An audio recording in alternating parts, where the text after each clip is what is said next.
Buenas tardes, José Ángel. Siempre será un honor estar en tu programa y con tus radio escuchas. Adelante, maestro. Bueno, justamente te estaba escuchando la pregunta que lanzabas y de eso se trata mi comentario el día de hoy, que es la batalla por la implementación de la Ley de Seguridad Interior apenas inicia, como título. Las leyes y los instrumentos legales que soportan al sistema de seguridad en México está roto y no lo remedian medidas como la Ley de Seguridad Interior. Combatir la delincuencia organizada demanda un instrumental contundente y efectivo, así como la agilidad del mismo, pero siempre sujeto a controles democráticos que garanticen a los gobernados la protección de los intereses colectivos. En este caso debemos de tomar en cuenta que la ley por sí sola no soluciona la violencia delictiva que asuela al país y en cambio genera un debate divisivo que bien pudimos ahorrarnos. La parte positiva de esta experiencia es que la sociedad ha sido rotunda. José Ángel, exige seguridad en democracia. Esta ley provoca más desorden e impunidad. La ley, como dijimos, no resuelve el problema de la impunidad ni la arcaica distribución de competencias federales en materia jurisdiccional, y menos aún ayuda a que la ciudadanía confíe en las instituciones de seguridad. Además, esta ley, como fue promulgada, provoca el rechazo porque contraviene varias disposiciones constitucionales. Así lo han analizado juristas reconocidos a nivel nacional e internacional. La batalla por la ley de seguridad está lejos de haber concluido. Faltan varias etapas, José Ángel. La primera de ellas es la petición que están haciendo la ONU, la Comisión Interamericana de Derechos Humanos, las comisiones de derechos humanos de los estados, más de 150 organismos ciudadanos, así como universidades públicas y privadas, que le lanzan la petición al presidente para que vete la ley, que este veto no es otra cosa que prohibir o evitar que una ley se aplique. Y esto solamente lo puede hacer en este momento el propio presidente.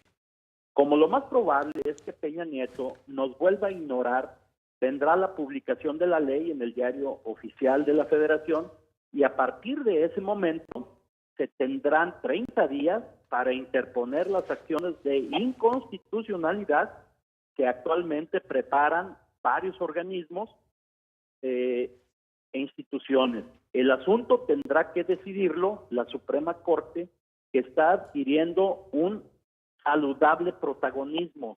Esperemos que no vuelva a cometer los errores que se cometieron en la Guerra Sucia y en otros patéticos trayectos de la historia que ha tenido la Corte al justificar violaciones de derechos humanos e ilegalidades.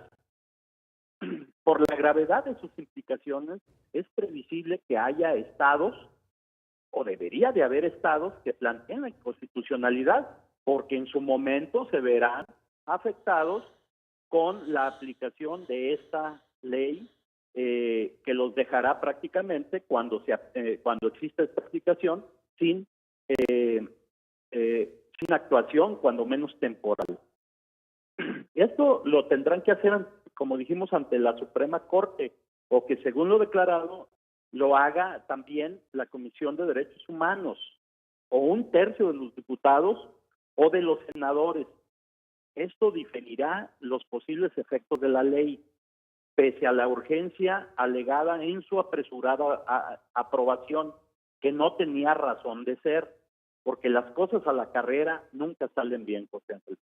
Todo porque se optó por acentuar la discrecionalidad de las decisiones, subrayándolas a los controles a que obliga la Constitución. Las partes más preocupantes fueron, o las más sentidas, pues las violaciones de derechos humanos que siempre ha caracterizado a los miembros del Ejército y las Fuerzas Armadas, la de transparencia, la rendición de cuentas, la militarización, la hegemonía del ejército sobre las instituciones civiles, sobre todo de seguridad. La ley introduce una especie de estado de excepción permanente en adición carente de controles democráticos. La ley contiene también elementos que desboca lo previsto por los artículos 29 y 119 constitucional. Por ejemplo, el 29 corresponde a la suspensión de garantías que se aplica en los casos de perturbación grave de la paz pública o de cualquier otro que ponga a la sociedad en grave peligro o conflicto. Esto lo determina el artículo 29. Por su parte, en contraposición, el artículo 2 de la ley de Marras intenta definir la seguridad interior. José Ángel, la seguridad interior no está definida en ninguna parte. Hay un señalamiento que habla de la ley interior, pero no señala cuáles son los alcances. Siempre nos hablan de seguridad nacional o de seguridad pública. Y lo indiscriminado de esto es que lo utilizan a veces como sinónimos, a veces como antónimos, y esto es incorrecto. Nos deben de señalar qué se entiende por seguridad interior, cosa que no existe en la propia ley. Existe una vaguedad terrible en esto. Es una condición que proporciona el Estado mexicano y agrega que su objeto es salvaguardar la permanencia, la continuidad de sus órdenes de gobierno e instituciones, así como el desarrollo nacional mediante el mantenimiento del orden constitucional, el Estado de Derecho y la gobernabilidad democrática en todo el territorio nacional. Nos habían dicho que era para normar la actividad de las Fuerzas Armadas. Es ostensible, por otro lado, que los términos de la ley exceden en amplitud el artículo 29. O sea, un artículo de una ley está por encima de la Constitución. Yo digo que no, con un agravante.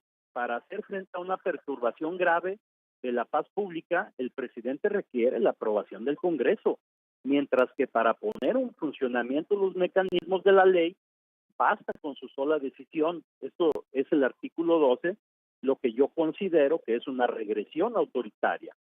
Por lo que hace a la intervención federal, en el artículo 119 constitucional, establece que la solicitud de los congresos locales o los gobernadores, cuando no esté reunido el respectivo congreso conforme a la ley, el artículo 11 de esta ley dice que el presidente la puede ordenar de manera unilateral, sin tomar en cuenta a nadie.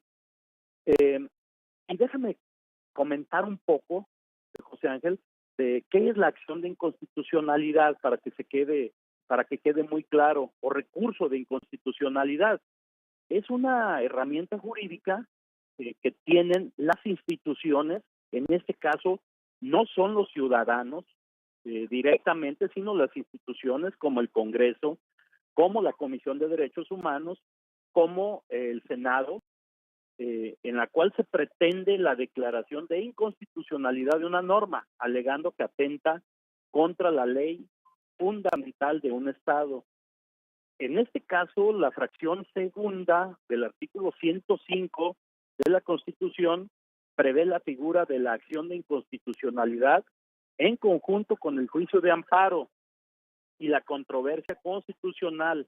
La acción de inconstitucionalidad es un medio de control constitucional del régimen mexicano jurídico. Estas acciones tienen por objeto determinar si una disposición de legislación ordinaria, como en este caso, ya sea federal o local, es contraria a una disposición constitucional. Y ya lo dijimos, a diferencia del juicio de amparo, las acciones de inconstitucionalidad únicamente pueden ser promovidas ante la Corte por los órganos del Estado.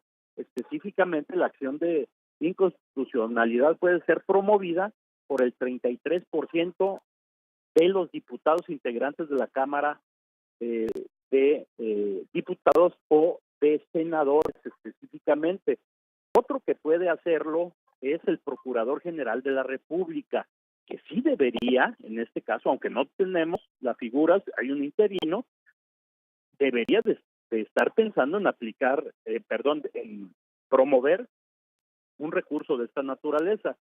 Y por último, la Comisión de Derechos Humanos está facultada en contra de leyes de carácter federal o estatal, así como tratados internacionales aprobados por el Senado que vulneren los derechos consagrados en esta Constitución. José Ángel, hasta aquí mi comentario. Mismo que agradecemos, maestro Alfonso Partida, muy amable. Gracias. Muy buenas tardes, gracias. Alfonso Partida, caballero, con su comentario. Vamos a la pausa.